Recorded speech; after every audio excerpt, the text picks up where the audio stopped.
Saludos a todos, me presento, mi nombre es Luis Felipe Aguirre, soy docente de la tecnología en logística de la Corporación Universitaria Minuto de Dios y actualmente estoy cursando el segundo semestre de maestría en educación de la misma universidad.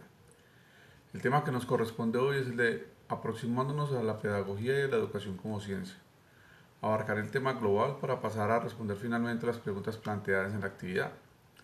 Tomamos como base el documento Frankenstein Educador de Philippe Moriot, cuyo autor es un profesor universitario francés que le ha dedicado su vida a la investigación pedagógica, conociendo de cerca la problemática escolar de su país.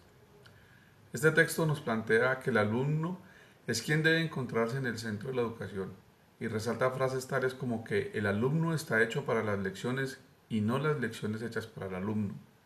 Sin embargo, se puede asegurar que la sentencia que dice que el niño es el actor principal de su propia educación, ya que construye y descubre por sí mismo lo necesario para su desarrollo educativo, no es tan completamente cierta, pues cuando un ser llega a este mundo es infinitamente carente y por lo tanto necesitado de información, la cual es brindada por el entorno que lo rodea, que lo estimula a aprender. Es aquí donde aparece el dominar como una ambición, a veces inconsciente de los adultos, pues como tal no queremos que los chicos repitan historias de dolor vividas en el pasado o inclusive desear y buscar que esos nuevos seres se desarrollen a la imagen y semejanza de quien los educa. Voy a tomar textualmente el siguiente párrafo de Murió. Abro comillas. La tarea de la educación es movilizar todo lo necesario para que el sujeto entre en el mundo y se sostenga en él. Se apropie de los interrogantes que han constituido la cultura humana, incorpore los saberes elaborados por los hombres en respuesta a esos interrogantes y los subvierta con respuestas propias, de tal forma que comprenda su situación presente y esboce su futuro. A esto se le llama la revolución copernicana de la pedagogía educativa. Cierro comillas. No estamos fabricando objetos, estamos formando personas. Esto significa que un ser llega libre, tanto al seno de una familia como a un aula de clase. Y si nosotros los adultos, padres y maestros entendemos esto, nos damos cuenta que el compromiso es educar en libertad. Los niños y educandos no son copias nuestras. Esto nos lleva a obtener y buscar habilidades que nos permitan discernir y actuar en consecuencia ante esos cuestionamientos, sin incurrir en exclusión o enfrentamiento. Más bien, el reto es cómo identificar esas actitudes o posiciones y lograr cambiarlas usando estrategias pedagógicas adecuadas. Para redondear hasta aquí, podemos decir que toda persona en proceso de aprender es un sujeto que no podemos dominar totalmente sin quitarle su característica principal, que es la libertad, y que su función es construirse a sí mismo en el mundo que llegó a habitar. Observamos entonces que el aprendizaje y la decisión de aprender se vuelve personal. La educación no es un acto de fabricación, es un acto de acompañamiento y debemos brindarle a ese ser que ocupará mi sitio las herramientas necesarias para asumir ese nuevo rol ofreciéndole seguridad.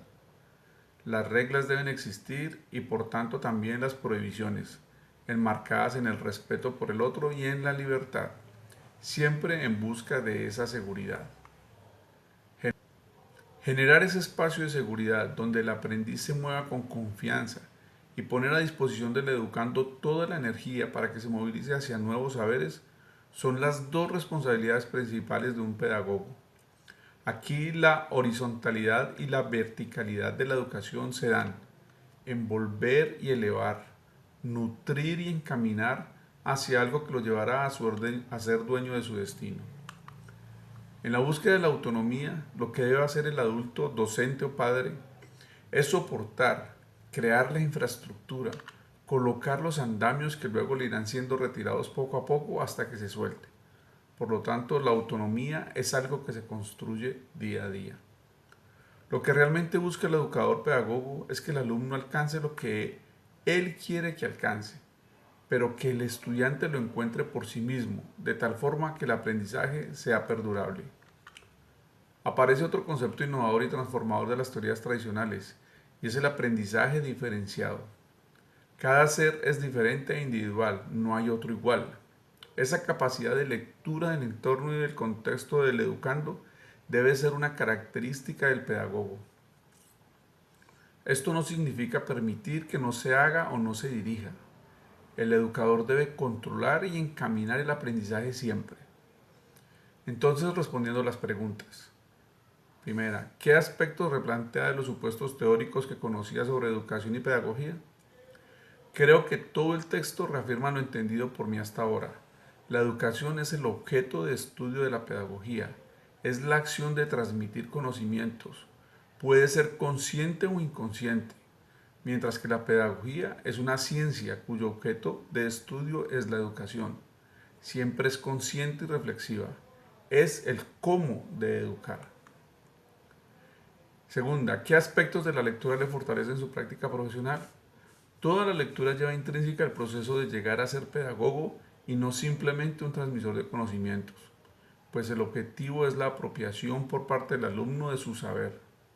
Me gustó mucho el concepto de verticalidad y horizontalidad, que quiere decir nutrir y encaminar. Tercera, ¿qué tensiones o dilemas le plantea el texto en su vida personal y profesional? Especialmente el entender que cada ser es individual y por lo tanto mi enseñanza debe respetar esa individualidad. Lo vivo con mis hijos y con mis alumnos. Adquirir las competencias para entender y leer los contextos y situaciones individuales para escoger las mejores herramientas de aprendizaje es todo un reto para mí. Mil gracias.